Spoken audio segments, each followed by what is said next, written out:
Okay, so I just wanted to make a little video on how to get started on World of Tanks Blitz. I've been playing it for about a year now. It's a really nice game. Pretty straightforward. There's no really backstory to it. It's just kind of playing a tank, fight battles, and have fun. It's kind of like that kind of game. But yeah, we'll just be going over, how to get your account started, what tanks to get, what tanks not to get, what to do, what not to do, and everything like that. So, to start off first, World of Tanks Blitz is a game that's available on both Android, iOS, mobile, and also PC as well. So, yeah, basically all platforms you can get it. But you can use Apple ID, Google Play, or you can create a wargaming.net account to get started with this game. So it's pretty straightforward in that regard. But yeah, once you get into the game, you're gonna have a little kind of like a practice. I think it's called Tankery Way. It's kind of like a just a little practice before you actually start playing battles. But once you start playing battles, you will pick tanks from these. So this is the tech tree. This is what we call the tech tree. So you have America, Germany, Russia, United Kingdom, all of these countries here. So you start at tier 1, right? And you slowly work your way up to tier 10. Now, obviously, I have a lot of tanks since I've been playing this for a while. So yeah, I personally would suggest starting with the German line. I feel like it's a very easy line to kind of, very user or beginner friendly line to start out with. A lot of easy to play tanks on this line. Pretty straightforward. But yeah, so I'm gonna just load into the battle and we can kind of just go over the basics. I'm playing at tier 10, so yes, there's 4 different types of tanks in this game. They're tank destroyers, heavy tanks, medium tanks, and light tanks. The tank destroyers tend to have more alpha damage, or more damage per shot. Heavy tanks have more armor, generally. The mediums are like a good mix of all of them, right? The mediums are really they're just medium, right? They're good at everything, almost everything.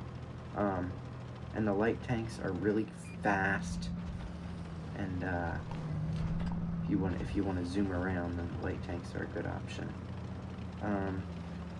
Tank destroyers are usually kind of the sit at the back of the map kind of tank here. For instance, this spot, a lot of people sit back there. I'm gonna just see if I can shoot someone while they're not spotted. This game just uses hit points. It's a little bit laggy right now. But it does use hit points. So, for instance, this does 680 hit points of damage per shot. My friend 6CTP here does 600 damage per shot, and so forth. Let's see if I can get it. There is armor, right? So you have armor. This tank happens to have a lot of armor. That was a little bit of a bad shot there. And some is too thick to penetrate, right? So, for instance, the armor which you cannot penetrate is in red there. So you can see the red spots on this E100, right? That is a part that I cannot penetrate. Now, if I load my premium shell here, the one in the middle, then I can penetrate him. That's because premium shells have more penetration and less straight up damage. Uh-oh. A little bit laggy here. Let's see if I can get it. Nope, missed, and I probably might die. Nope, okay. We'll survive for now. For now, that is. Okay. Let's see, what else do we want to talk about? Consumables. So I just use that little thing there. Oops, sorry. Anyway, consumables. This little multi-shell thingy there that I just hit. It's called adrenaline, and it boosts your reload time. So that's handy in situations like these, where you want to try to get as much damage out into the enemy as possible. And that thing that he has active there, that limits the damage that I do to his tank. Not all tanks have that. See a nice shot there from him. But yeah, once you die, it's 7 versus 7, so you can see each of our teams have 2 tanks left.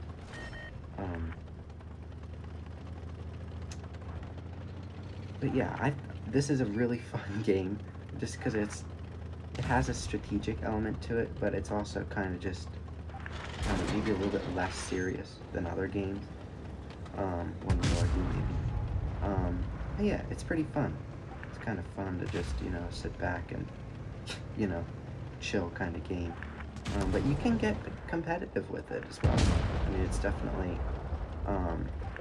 competitive game. There's stats for your win rate, for instance. So if you're a good player, you have a higher win rate percentage, and everything comes up there. So you can see all my stats for this battle, right? I got 2,000 damage. All right. You can see XP, this combat XP earned. I got 2,600. That is used to research tanks. So if you're going on the tech tree, right, you want to research a tank, you research it with combat XP or free XP. The credits are used to buy tanks. So after you've researched the tanks, then you buy them with credits. You can see this is kind of just, the after battle stats for my whole team, the enemy team, and so forth. So we won. We did good that battle, right? So yes, here, you can kind of see, I'm not the best of players. I wouldn't consider myself the best of players. But you can see you get rewards. So this is like earn more XP in a battle than the average highest XP of 99% of players who fought in that tank. Okay, interesting. That one's hard to get.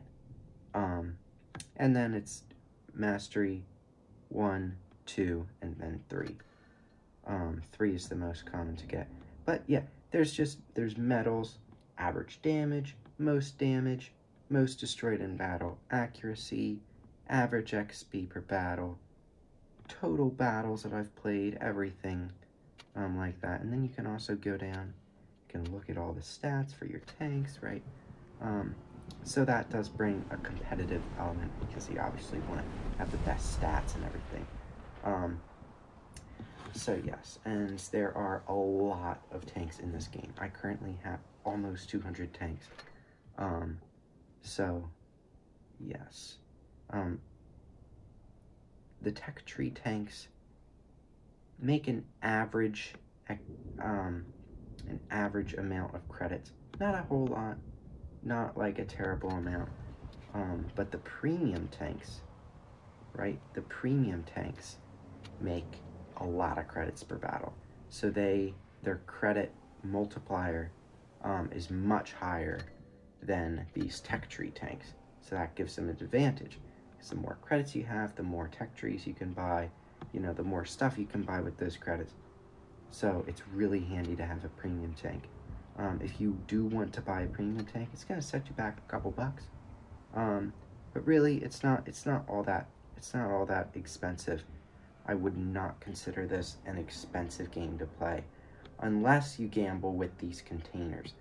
So for instance, these Bad Company containers, they contain a lot of really good tanks, such as the Annihilator, the Smasher, the Helsing, the Lycan, the Dracula Tankenstein. They're all really, really good tanks, but they only come at a 5% drop chance for any of those tanks, right? So it's a gamble, and I wouldn't recommend buying containers. I really wouldn't. But again, if that's how you want to play, that's up to you. But the premium tanks do earn more credits, get you farther along. But really, for just starting out, I really would just stick to this German, either the German or the Soviet line. They're both great lines to go down and have fun with. And they'll teach you kind of the game without, there's not much skill involved in these tanks, right? So they're easy to play, player friendly, But yeah, I mean, I don't really know what else I would need to cover in this video. If you have any other recommendations for videos, any other questions, anything, please just put in the comments. I will make a video on it. It's really not that hard to make these videos. So please, if you do have any comments or any suggestions for videos, I will be uploading a couple gameplay videos. But other than that, yeah, just let me know your suggestions for anything you want to know, anything you want to see. But yeah, other than that, I think I covered just about everything everything you need to know to start out the game. So yeah, I think with that I can end this here, and ask me in the comments if you have anything else you want me to cover. So thanks for watching, and I'll see you in the next video then.